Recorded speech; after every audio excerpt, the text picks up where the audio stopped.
35 terrifying major monsters from Cabin in the Woods explored. If you haven't watched the 2011 horror mystery The Cabin in the Woods, put your Netflix watch list on the back burner for an hour and 30 minutes and watch it right now. Directed by Drew Goddard and written by Goddard along with Joss Whedon, The Cabin in the Woods is almost like a crossover of every horror movie ever, playing on stereotypical horror tropes and highlighting it with more stereotypes and typical horror creatures.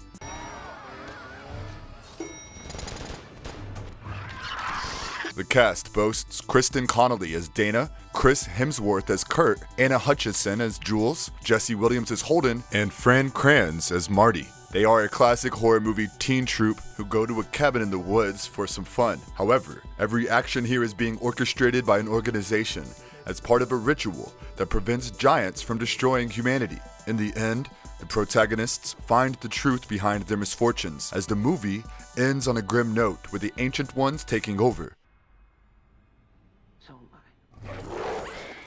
The movie is heavily influenced by The Evil Dead, which can be seen time and again with the premise and many of its creatures. Apart from that, the movie draws heavy influences from plenty of other sources of fantasy and horror. They can mostly be spotted during the famous bloodbath scene of the System Purge, where every monster is unleashed. In this video, we will break down the movie, show you what stereotypes have been characterized, how everything has been orchestrated, and some of the most iconic creatures shown in the movie. Before we go into our explanation, we have a very small request. If you like our content, please support us by subscribing to our channel. This is a small click for you, but for us, it means a lot. Thank you. Let's begin. You got enough to get you there. Getting back. That's your concern. If an old man warns you not to go there, do not go there. The Cabin in the Woods. The movie begins with two men, Hadley and Citizen, discussing matters like child-proofing cabinets and fertility. This makes the premise feel quite ambiguous, as they are seen in a facility that looks like it could deal with tech or research. The audience is confused here, because what could two engineers have to do with a movie called The Cabin in the Woods? Oh my god. I want a reality TV show.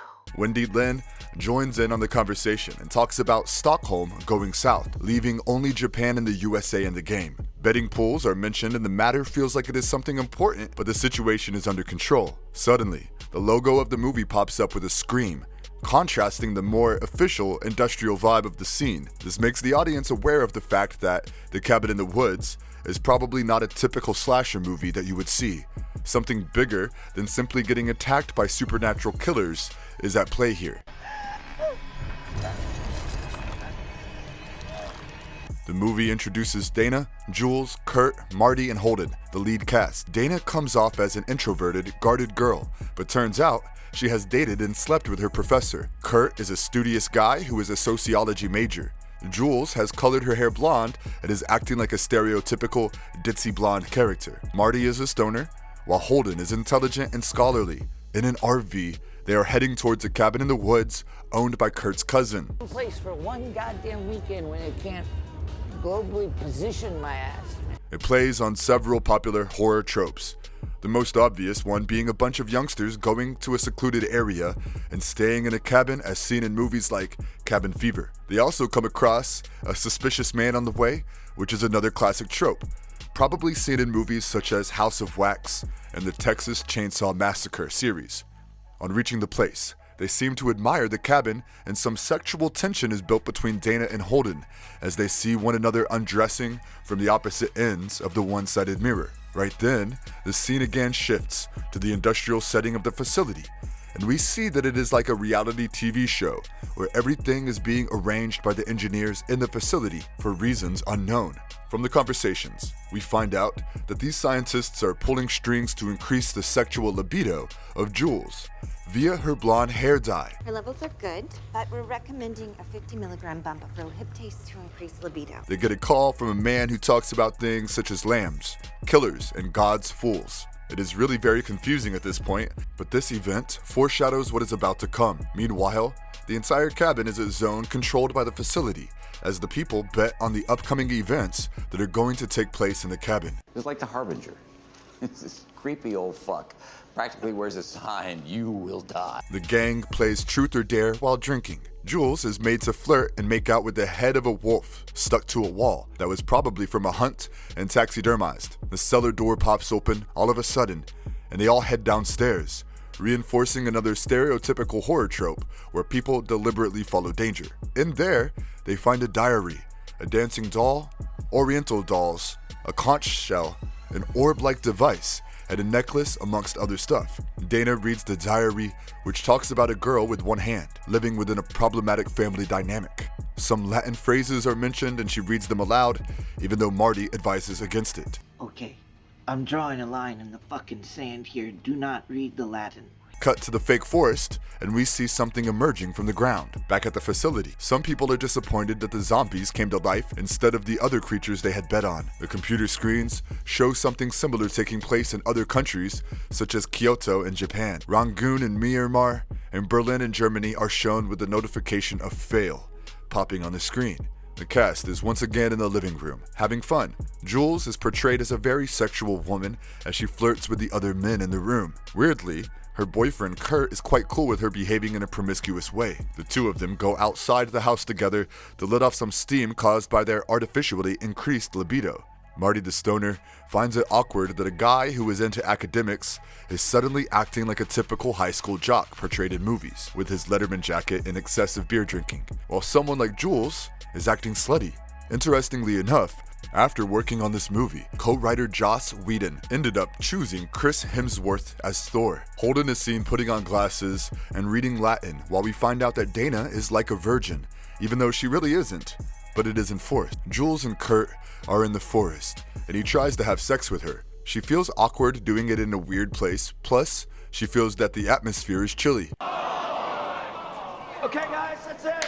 Let's go. We got a job to do. The engineers regulate the temperature and lighting while setting off a pheromone mist to get Jules more turned on, as the two try to have sex while the men use it as a source of fan service. The members of the zombie redneck torture family attack them. Run! Fucking run! In the end, Jules is killed and Curt comes running back to the cabin, bloodied. He alerts everyone. One of the zombies shows them Jules' severed head. With more weird chemicals being let into the room, everyone's rationality is affected except Marty's, probably due to the weed. As the zombies attack, they're all locked individually in their rooms. Marty runs into the electrical wirings and realizes that they are in a reality TV-like situation when another zombie presumably gets to him.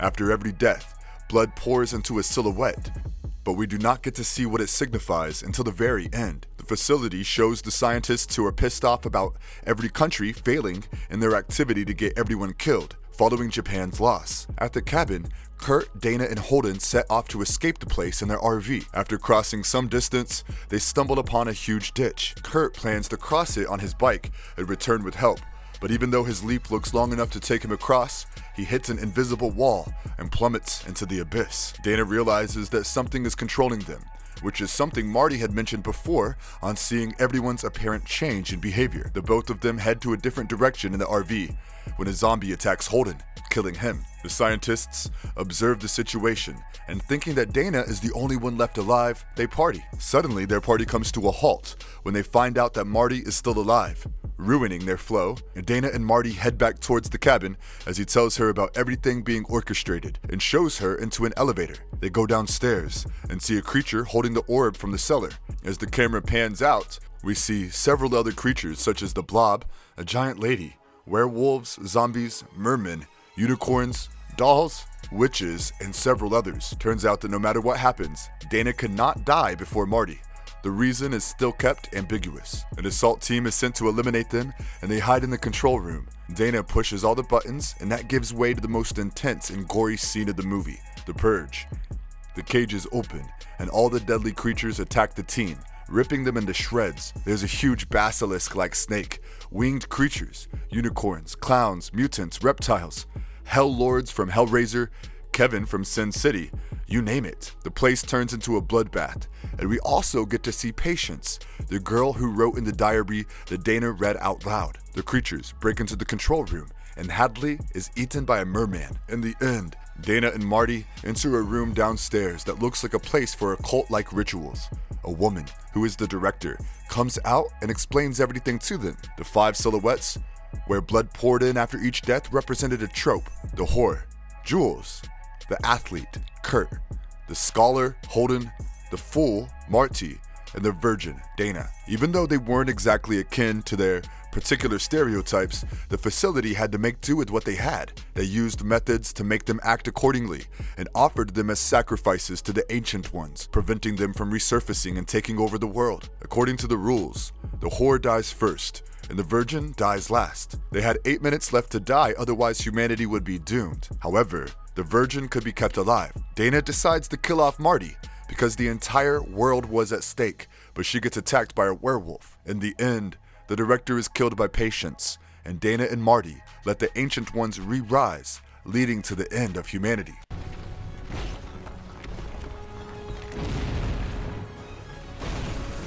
Horror movies are often plagued with stereotypes such as the ones we already mentioned, and The Cabin in the Woods plays on those tropes, reinforcing them, as it is all part of something way bigger. With monotony taking over the horror genre, writers Drew Goddard and Joss Whedon tried to bring something fresh to the game, to help horror rise back from their plummeting reputation in the film industry.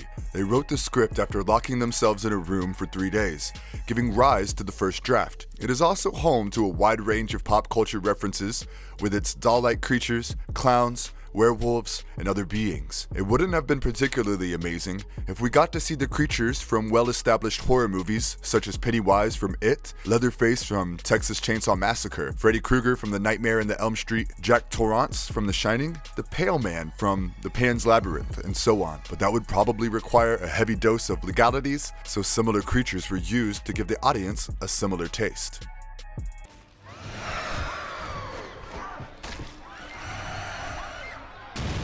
Deadly monsters that appeared in the movie. The movie boasts a wide arsenal of monsters. Some of them are popular in horror, some inspired from other movies, and some are original. They have been provided to the facility by the Ancient Ones to help conduct the sacrificial rituals accordingly, after being summoned. And for each monster, there was an item that can summon it. In fact, the creators shaped over 60 artifacts for the cellar scene, even though not all of them were seen, shown, or visible. They are mainly seen during the cube prison scene and the system purge scene. Here are some of our picks for the video. They made us choose. They made us choose how we die. Fornicus, Lord of Bondage and Pain. He is referred to as the Hell Lord, as listed on the facility whiteboard. Sitterson had bet on his release, which unfortunately does not happen until the very end. Played by Greg Zak, this Hell Lord has pale skin with blades on his head. He presumably has telekinetic abilities and summons chains to torture his victims. He can be summoned using the spherical orb as seen in the cellar, which is a reference to the Le Marchand's Bach from the Hellraiser franchise. In fact, he was inspired by Pinhead, whose nail-embedded head was swapped for this guy's saw-embedded one. He is first seen following the elevator scene, and his appearance is what causes Dana to snap. This is primarily because she notices the orb in his hands, taking her back to the moment at the cellar, and she realizes that they were responsible for picking the creatures that will attack them.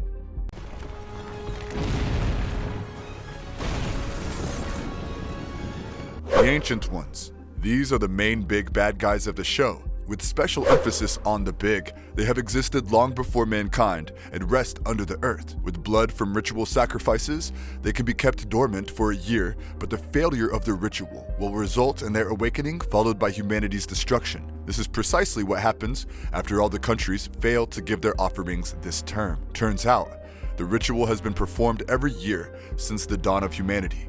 A long time ago, a girl would be thrown into a volcano, but the Ancient Ones began to demand more complex rituals with time for their entertainment, resulting in multiple victims, long orchestrated scenarios, and autonomy of the potential victims to spice things up.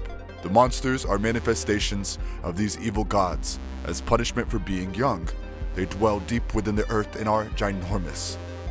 They could have been inspired by the Titans from Greek mythology, who existed before the Greek gods. More directly, they pay homage to the author H.P. Lovecraft's works on the Cthulhu mythos.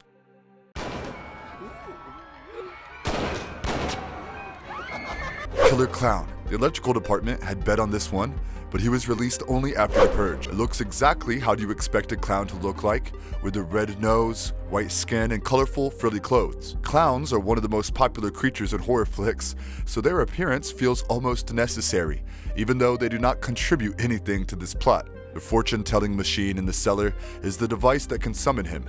However, they are almost never summoned, probably because it's much more complicated to summon one compared to reading a diary or blowing a conch. He doesn't have any special powers and instead stabs his victims. In a scene, he is seen mocking Hadley. He is also bulletproof. Several clowns have dominated pop culture and collectively influenced the existence of this one. We can thank Pennywise from It, Joker from the DC Comics, Poltergeist's evil clown doll, Batman Returns, Penguin Minions, Killer Clowns from Outer Space, and the likes for the existence of this creature in the movie.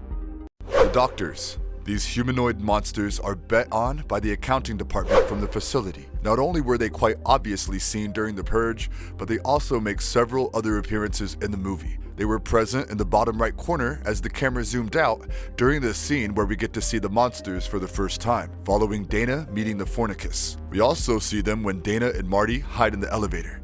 The Doctors wear masks and matching caps, but they are stitched into their skin. Of course, they have a bloodied appearance with burnt skin. One of them looks like his or her eyes have melted off. Their way of killing was by using their crude tools on the victims. They probably experimented on them. They might have been summoned using some medical equipment, but we don't get to see that. The characters were inspired by horror's evil doctor trope, with reference to the human centipede, Dr. Jekyll, and most notably, Frankenstein.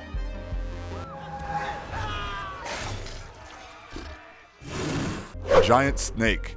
Bet on by the internal logistics team in the facility, this giant snake can be seen thrice in the movie after the purge. The first time, it appears right when the purge begins. It then appears when some security guards notice it leaving the elevator lobby, and finally as it hisses at the camera after a man is flung over the railing by another creature, the Deadites. It looks like a cobra, but is gigantic in size, quite bigger than the anaconda or the python. Its attacking style is lethal and it swallows its prey in seconds, but the snake is not seen using poison. Maybe there was a snake skin in the cellar and that could have summoned it. Snakes have often been villainized in the media and movies, mainly due to their eerie nature, which acted as an inspiration for the giant snake. Movies like Anaconda, Snakes on a Plane, Mega Snake, and Python inspired this trope. Harry Potter's large basilisk could have also played a role in its conception. Dismemberment Goblins. Unlike the monsters mentioned before, the goblins weren't bet on, as seen in the whiteboard scene. These humanoid creatures are demonic and immensely strong. One of the goblins is green, with chains wrapped around the wrists and neck. The other goblin is taller and less stubby. It is also red and looks demonic with its horns, sharp fingernails, and teeth, and bat-like wings. Their preferred mode of killing is by tearing their victims apart, limb by limb. Their maniacal laughter echoes through the lobby during the purge. They can probably be summoned using chains. They appear for the first time on a mini monitor. They are seen again after the purge as they grab a member of the force and dismember him. They also appear on the monitors riding on a golf cart. These creatures were favorites among the crew according to the several footages of the developers talking about them. Goblin-like creatures have appeared in pop culture for a long time, such as the goblins from Labyrinth and the Gremlins franchise. Their joyride in the golf cart scene mimics a scene from Hobgoblins. Angry Molesting Tree. This is an unconventional one. Unlike the more generic horror tropes such as snakes, clowns, and goblins, they were bet on by the Wranglers department and have been seen twice. The first time happens to be right after the purge, when it drags a member of the security force into the elevator and murders him violently, as noted by the blood spilling out. The next time it appears on the monitor, dragging an unconscious man. The tree is large and has no leaves. Even though we don't get to see it kill, we can assume that it kills its prey by permeating its branches into them, judging by its name. It can also use those branches to ensnare its victims, as it does with the unconscious worker. One can probably use leaves, barks, or sap to summon it. The movie seems to be heavily inspired by The Evil Dead. The angry molesting tree pays homage to the scene where a woman is raped and killed by an evil tree and then devoured. Other inspirations for the tree are the Whomping Willow from Harry Potter, angry apple-throwing trees from Poltergeist, the vines taking over in Jumanji, and the roots from a tree making a person disappear in a Sleepy Hollow, among several others. Merman. Steve Hadley passionately bets on this one because he had never seen the Merman before. Interestingly enough, it is the Merman who kills Steve Hadley after the purge. This half-human and half-fish is far from looking as good as Jason Momoa in Aquaman and has sharp teeth, blue skin, unkempt hair, and a blowhole on the back from where the victim's blood spurts out. In a scene, Citizen cribs about how much of a nightmare the cleanup process for the Merman was. Dude, be thankful. Those things are terrifying. The cleanup on them is a nightmare. Its cube prison might have existed underwater, and it could be summoned by blowing into the conch shell. Curt almost did. H.P. Lovecraft has previously written about dangerous merpeople in The Shadow over Innsmouth. They also take inspiration from movies like Frankenfish and The Creature from the Black Lagoon. The Merman in The Cabin in the Woods resembles those seen in Irish folklore.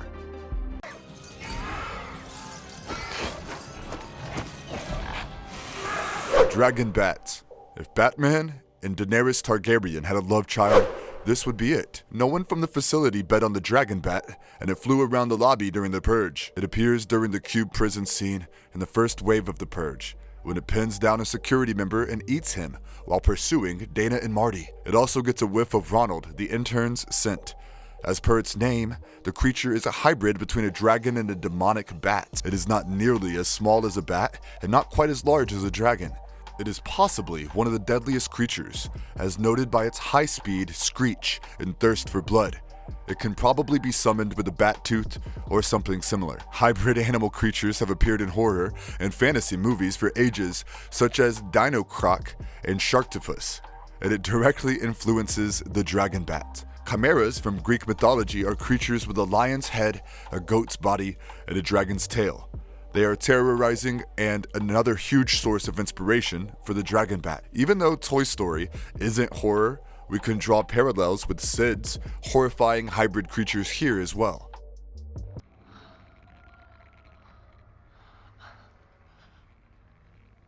Sugarplum Fairy. Originally called the Ballerina, the Sugarplum Fairy is not bet on and seen twice.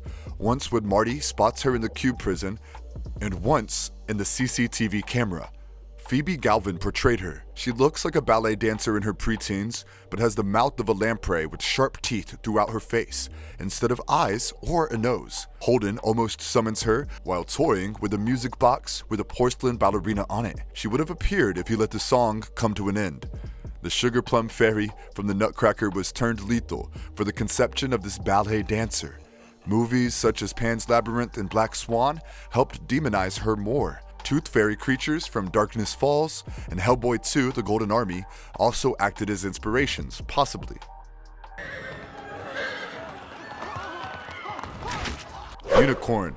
Bet on by the engineering department, the unicorn appears once as it impales a member of the security force to death. It looks like any other unicorn with a horn on its head. Considering the fact that the ancient ones are a mythological reference, the unicorn fits right in. The cellar boasts a unicorn tapestry which can summon this creature. Mythological creatures have often been antagonized in horror flicks, and a unicorn bears testament to that. The leprechaun, Rumpelstiltskin, Alice from the American McGee's Alice video game, witch hunters from Hansel and Gretel, and the ginger dead man heavily influenced the conception of the unicorn. As pretty and majestic as they look, unicorns can be violent in nature and are drawn to the purity of a virgin. German folklore, Celtic mythology, Nordic folklore, the Chronicles of Narnia, heraldry, and late antiquity are several sources where we get to see unicorns appear in fantasy. Other dark fantasy movies such as 1975's Black Moon and 1985's Legend can also be added to the mix.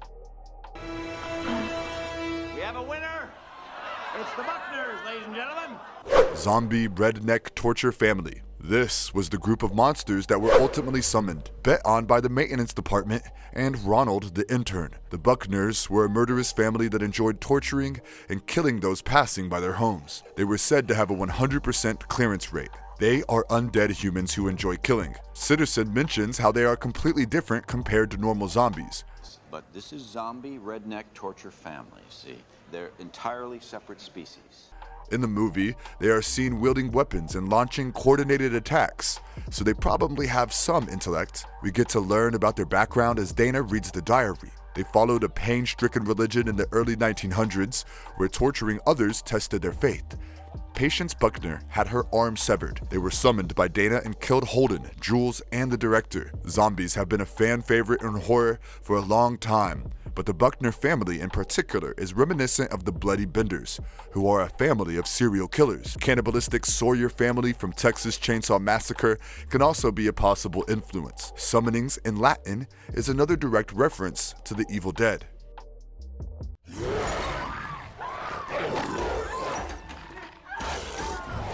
Werewolf.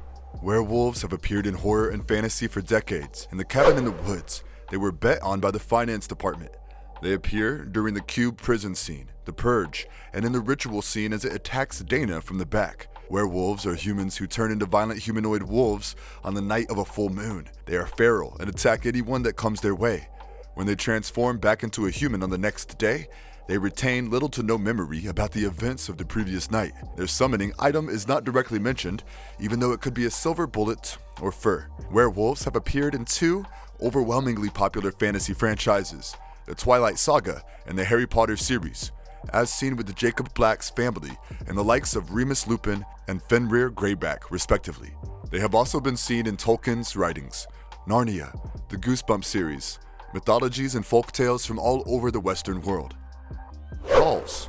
These monsters were bet on by the kitchen staff and are seen several times throughout the movie. They look like normal humans who wear eerie masks with no expressions that give them black lips and thin eyebrows. It is not known whether they are a family or just like to travel together.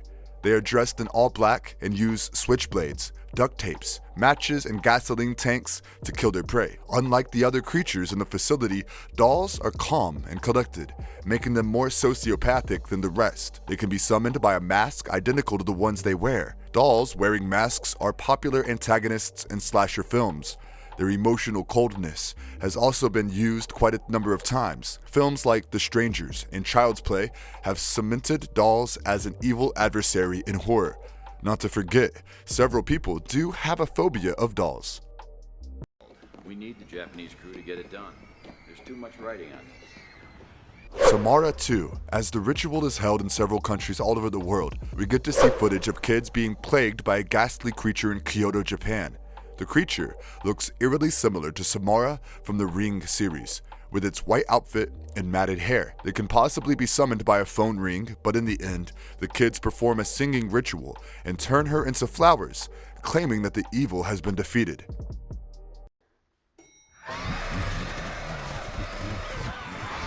Death Robot. Also known as the Killer Robot, this mecha scorpion has pneumatic legs and arms resembling that of a spider. It shoots grappling hooks and is one of the deadliest monsters of the facility. The buzz saw from the cellar could be its object of summoning. The robot is seen during the Purge, killing the guards from the security force. Movies like RoboCop and The Terminator must have inspired it.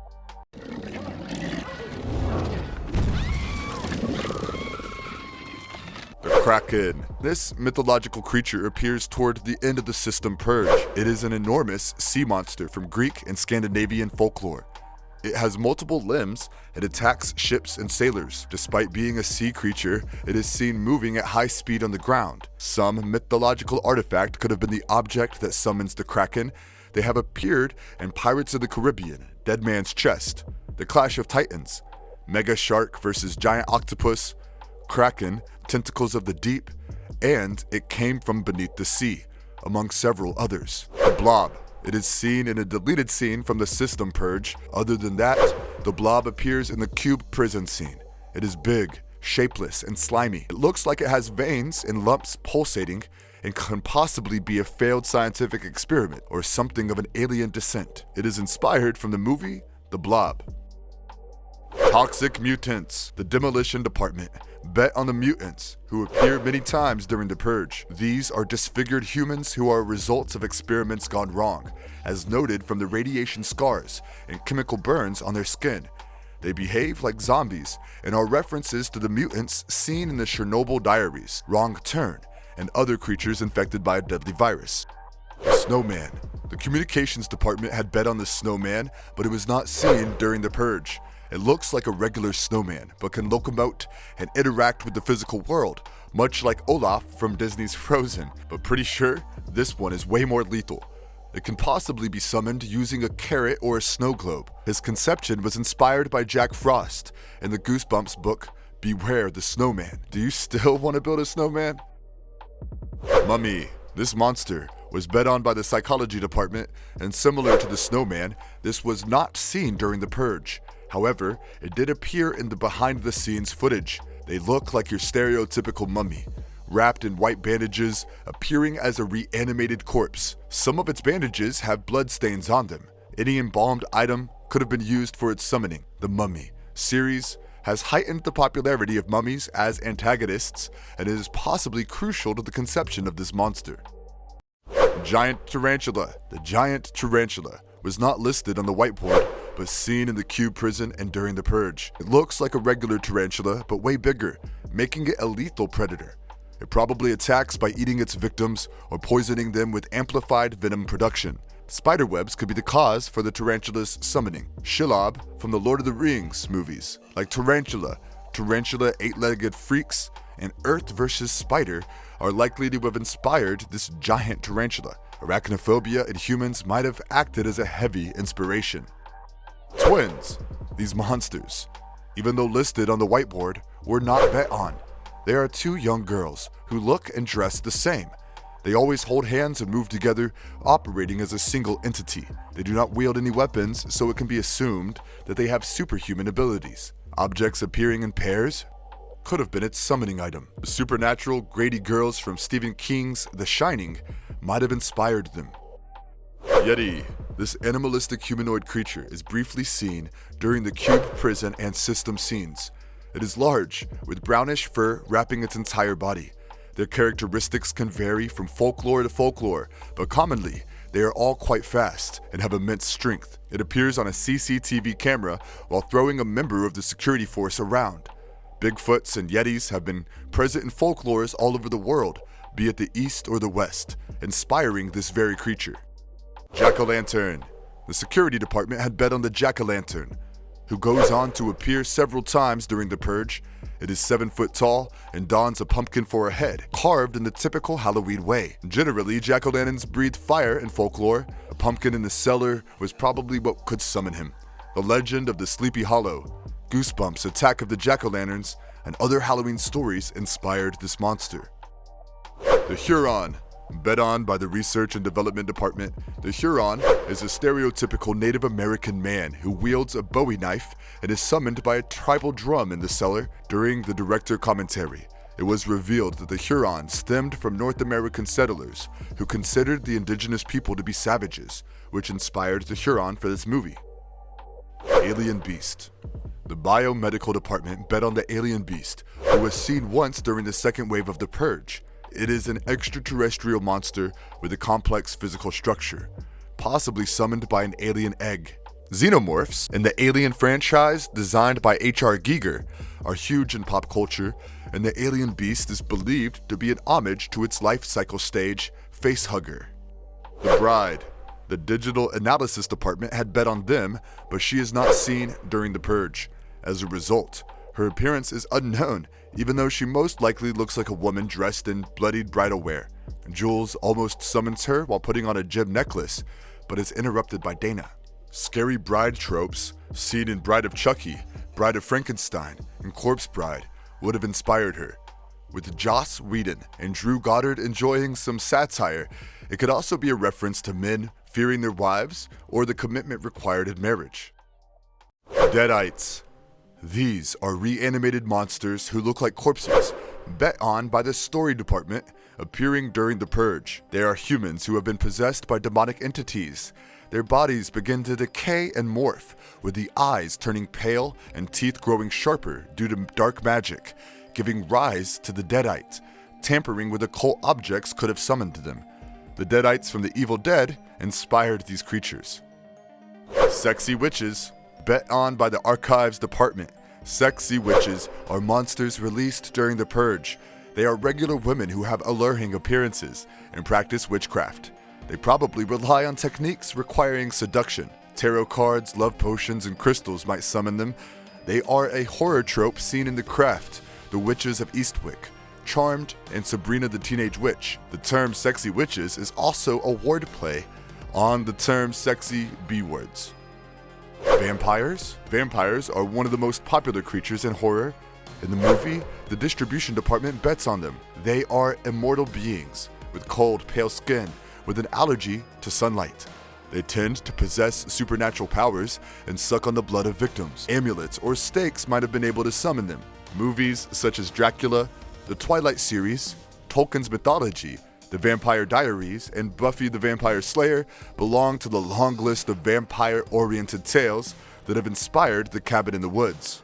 Cyclops. These are monsters from Greek and Roman mythology, but they were not seen in The Purge. They are generally male, tall, strong creatures with one eye. He appears during The Cabin in the Woods' visual companion. According to Greco-Roman mythology, they were sons of the primordial gods Gaia and Ouranos. They have appeared in Rick Riordan's Percy Jackson series several times. Witches. Unlike the sexy witches, ordinary witches look scary with pale faces, creepy expressions, and white hair. The operations department had bet on them, and they appeared throughout The Purge. The movie boasts only one witch who has a hag-like appearance. She possibly uses dark magic to claim her victims, and her summoning items can be cauldrons or broomsticks. Witches have appeared in horror movies, books, and tales since horror was birthed. Kevin. Kevin is a mysterious human who is kept in the facility. He looks like a regular man, making him extremely dangerous because looks can be deceiving. He can make the victims believe that he is on their side and then sacrifice them. So you're gonna be expecting this, Kevin, but ending up getting this, Kevin. Marty almost summons him while toying with a film tape. Kevin from Sin City might have inspired this human monster. In the director's commentary, Kevin is shown as a sadistic person.